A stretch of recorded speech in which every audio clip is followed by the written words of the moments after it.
नमस्कार दोस्तों, आज की इस वीडियो में आप सबका स्वागत है। आज हम समझेंगे बॉयलर, डीजी सेट और चिमनी स्टैक की ऊंचाई, डायमीटर, स्क्रबर के आउटलेट के नॉर्म्स के बारे में और साथ ही चिमनी की मॉनिटरिंग हाइट के बारे में, जो एयर इमिशन सैंपलिंग के लिए सबसे महत्वपूर्ण हिस्सा है। इन सभी नियमों का पालन सीपीसीबी, एसपीसीबी और फैक्ट्री एक्ट के अनुसार अनिवार्य होता है। तो ज़्यादा समय व्यतीत ना करते हुए चलिए वीडियो को शुरू करते हैं।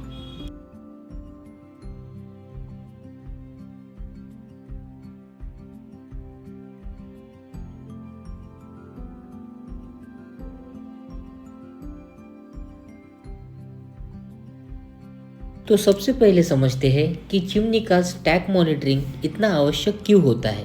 तो चिमनी का जो स्टैक मॉनिटरिंग है वो पोल्यूशन डिस्पर्शन कॉन्सेप्ट पे वर्क करता है।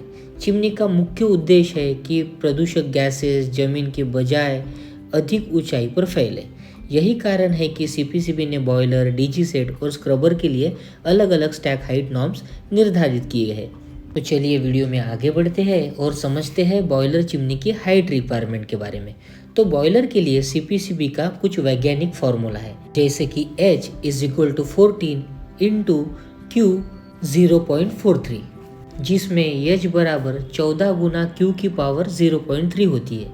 अगर सरल भाषा में इसे समझा जाए तो H is equal to 14 multiplied by Q मतलब raise to the power of 0.3, जिसमें H का मतलब होता है चिमनी की कुल ऊंचाई, यानी कितने मीटर्स में होना चाहिए।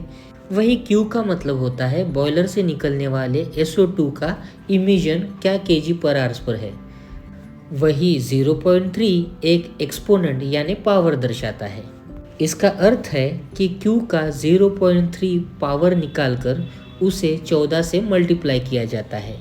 तो चलिए वीडियो में आगे बढ़ते हैं और समझते हैं बॉयलर स्टैक के मिनिमम हाइट की रिक्वायरमेंट के बारे में।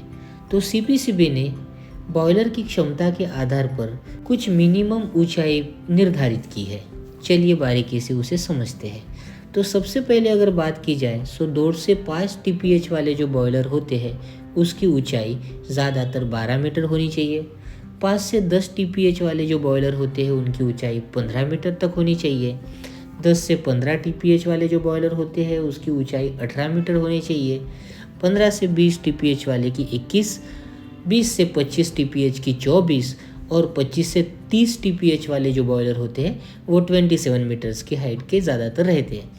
और 30 टीपीएच वाले जो बॉयलर है उसकी ऊंचाई 30 मीटर या इससे अधिक हो सकती है। वो कैलकुलेशन बेस्ड होता है, कैलकुलेशंस करके उसकी एक्चुअल हाइट निकाली जाती है एज पर स्टैंडर्ड्स दिए गए हुए पोल्यूशन कंट्रोल बोर्ड ने। इसमें टीपीएच का मतलब होता है टन पर आवर्स। और जी हाँ दोस्तों, ये रिक्वायरमेंट स्टेट टू स्टेट और इंडस्ट्रीज टू इंडस्ट्रीज वेरी हो सकती है according to their pollution control load. जैसे कि पावर प्लांट के लिए चिमनी की हाइट रिक्वायरमेंट डिफरेंट होगी, वैसे ही एफएमसीजी इंडस्ट्रीज़ के लिए डिफरेंट होगी, स्टील इंडस्ट्रीज़ के लिए डिफरेंट होगी, और सेज में जिनके प्लांट है या फार्मास्यूटिकल इंडस्ट्रीज़ है उनके लिए बॉयलर की चिमनी की रिक्वायरमेंट थोड़ी डिफरेंट हो सकती है। तो चलिए वीडियो में आगे बढ़ते और समझते हैं डीजी सेट की चिमनी की रिक्वायरमेंट के बारे में। तो डीजी सेट का फॉर्मूला है H is equal to H plus 0.2 into KVA, और यह फॉर्मूला डीजी सेट की चिमनी की स्टैक की ऊंचाई निकालने का सीपीसीबी का फॉर्मूला है। अगर इसे समझा जाए तो H इज इक्वल टू होता है टोटल चिमनी की हाइट जो मीटर में नापी जाती है। स्मॉल h का मतलब होता है बिल्डिंग की ऊंचाई जो कि मीटर में नापी जाती है जहाँ डीजी असल में लगा हुआ है। और तीसरा होता है केवीए मतलब होता है डीजी सेट की कैपेसिटी यानी किलोवाट वो दर्शाता है।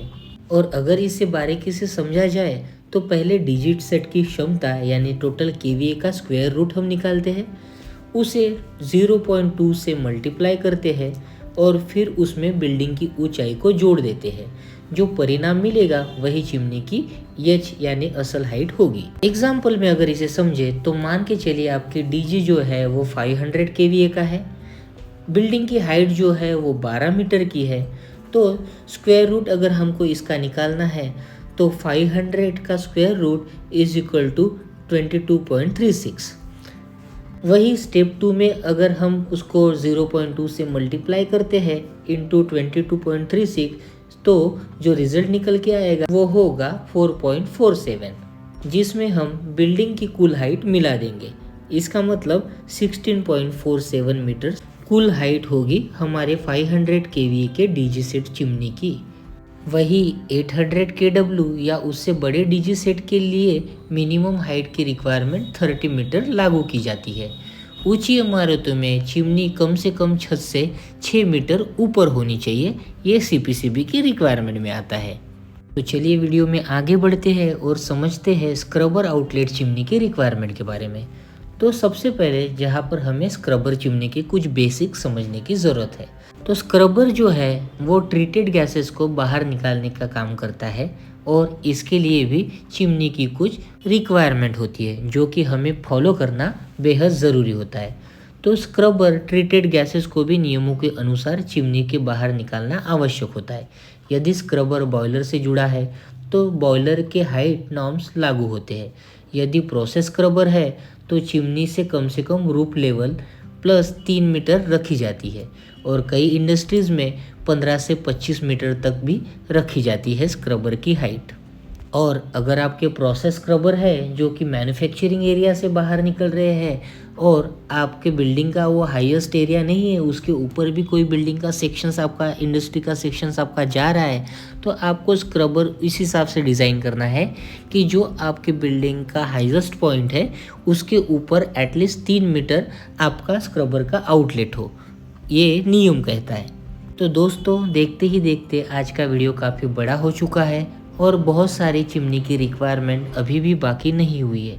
तो आने वाले नेक्स्ट पार्ट में हम चिमनी की सारी रिक्वायरमेंट कंप्लीट करने की कोशिश करेंगे, जैसे कि चिमनी के डायमीटर कैसे चुनना है, जैसे कि चिमनी की मॉनिटरिंग हाइट की इम्पोर्टेंस क्या है और कैसे की जाती है, और आपका प्रॉप का एरिया कैसे होना चाहिए, मॉनिटरिंग पोर्ट की लोकेशंस क्या होनी चाहिए, सीपीसीबी के नॉर्म्स क्या कहते हैं। ऐसी काफ़ी सारी चिमनी एसोसिएटेड रिक्वायरमेंट अभी भी हमने इस वीडियो में कवर नहीं की है। तो वीडियो में बने रहिए और वेट कीजिए इसके पार्ट 2 का। तब तक के लिए thank you so much for watching this video. Till then bye bye.